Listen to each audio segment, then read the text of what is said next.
Yum yum yum yum yum, delicioso. Oh yes, yummy. Wow, wow, this is so good. Yes. Oh yes, wowzers, yummy yummy. Oh. Whoops, I definitely did not see you there. Sorry, I'm just eating a bowl of Doritos that have been sitting in Baja Blast. Wow, it is so good. Here, you want some? Come on, just take a handful of these very delicious soggy Doritos. Dude. Please. You're making me sad. Okay, fine, whatever. More for me then. Oh yes, wow, these are definitely tasty. Okay, enough of that from me. Let's transition our mission and take a listen to this next new freak leaking chapter. Let's go.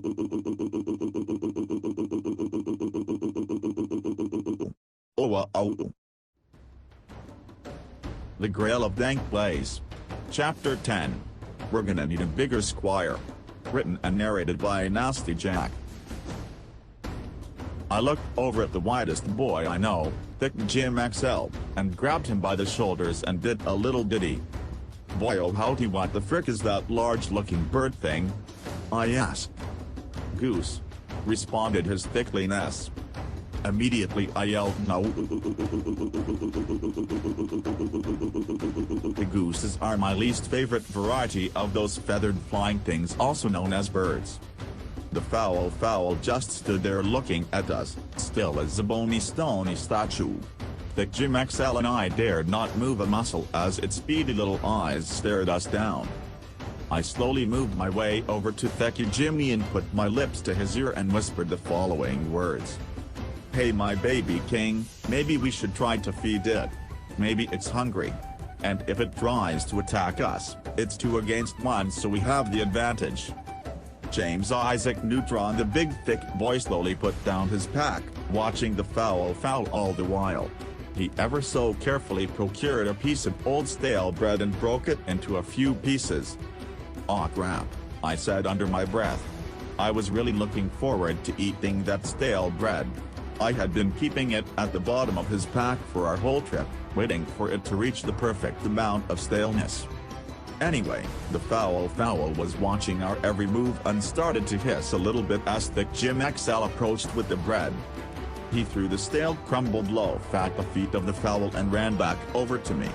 Immediately the fowl began to squawk and squawk and squawk like Thick Jim XL does when he's trying to push out a big nut buster of a dump after he's eaten too much cheese. Bro, you made it mad, I said to Thick Jim XL. He looked over at me like this. Dude, you're the one who told me to feed it, he responded. Lol, I've never said such a thing in my life. In my life, I responded. As our argument over feeding the fowl grew in intensity, I noticed out of the corner of my 20/20 perfect vision eyeballs that the fowl had also begun to grow. Thick Jim XL had begun to fart in frustration at me, but I slapped him in the face and was like, bro, do you see what the frick is happening?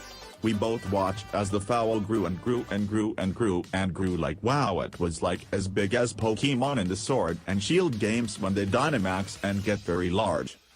Holy crap, that is a big honker, I said aloud and pooped my pants in fear.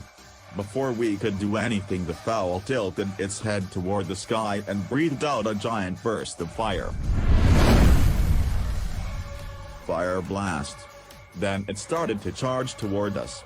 But somehow it was now like 69 nice feet away from us, so we had a little breathing room to come up with a way to get out of the biggest pickle of our lives.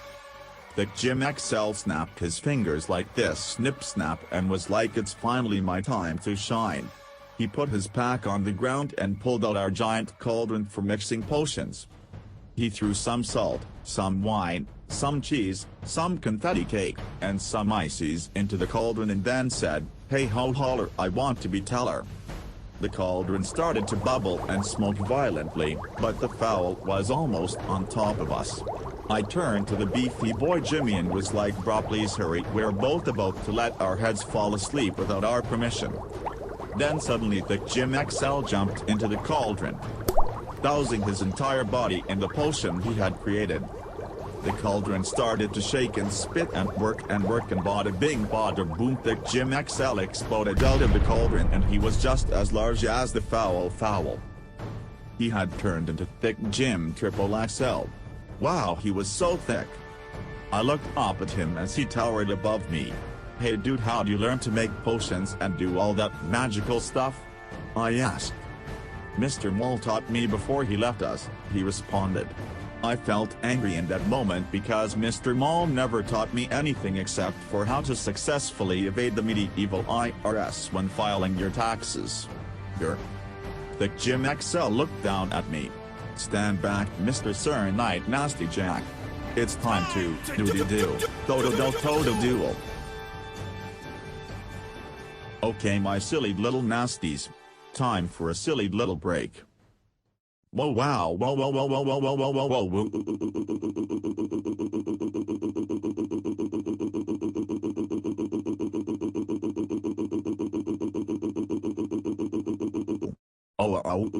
This audiobook just ceases to amaze me. I'm such a freak-leaking good writer. Mark Twain has nothing on me. Get on my level, Mark. Lol. Anyway, I'm sure you guys have been eagerly anticipating my review for today's Nasty Jack's Corner of Cool Reviews 69 Nice Dank Blaze. And today I will be reviewing apples. Have you ever just sat down and looked at an apple? Because I did that for the first time today in like 40 years and wow. Apples are so cool. They're like kind of round and shiny like a Pokeball. They can also be different colors. Also like Pokeballs. But yeah, like I always say in all of my audiobooks and every time someone never speaks to me, an apple a day keeps the haters away. Yep, you heard it here first. It's definitely an original saying that's not derived from anything else. So yeah, here's my rating for those good red crisp fruits also known as apples. 8 out of 10 apples are pretty litty. Alright. Enough of this rating crap. Let's get back to what all you nasties really tuned in for. The chapter. Get ready. Get set. Let's go.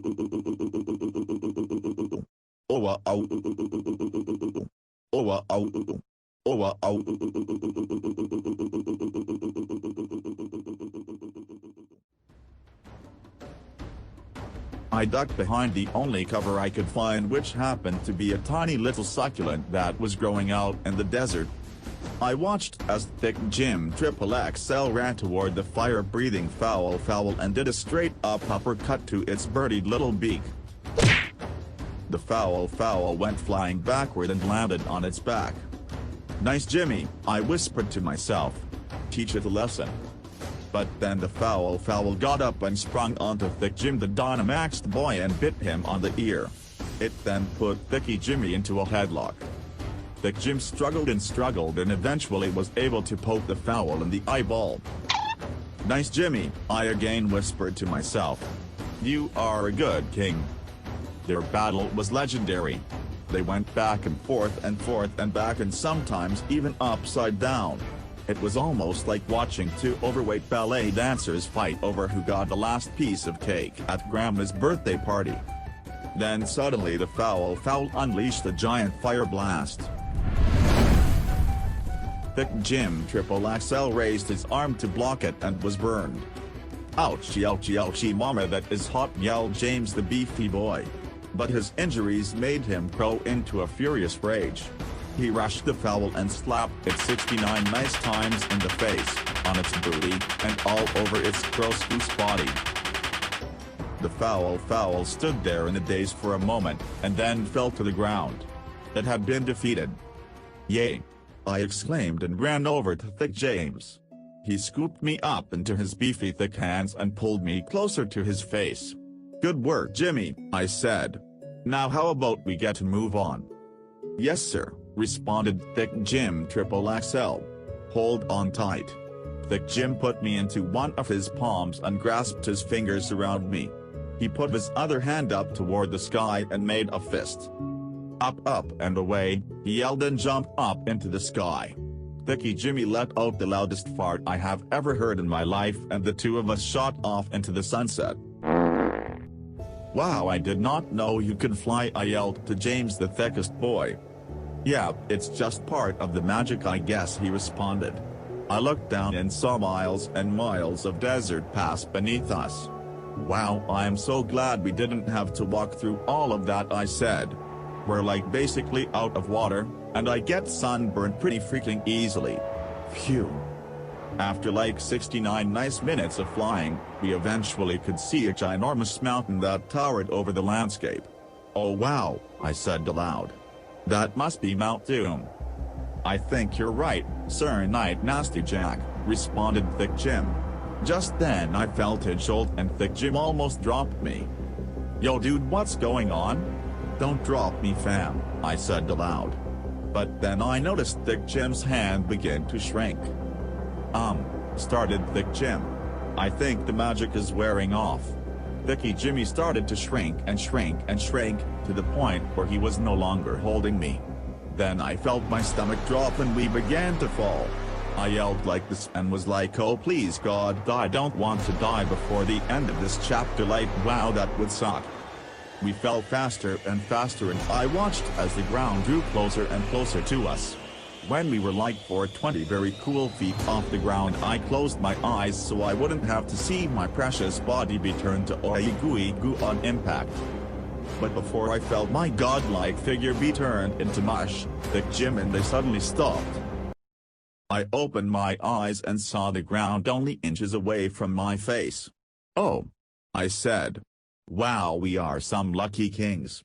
I felt some sort of magic release from me, and Thick Jim and I fell to the ground, even though it was only like 3.4528 inches.